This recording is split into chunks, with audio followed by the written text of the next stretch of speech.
But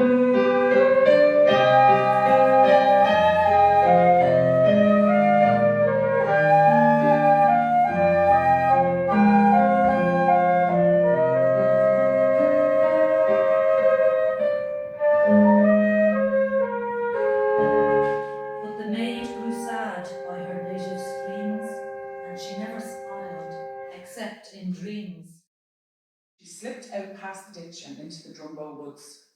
The bluebells shimmered in clumps, a river hush rose from the fin,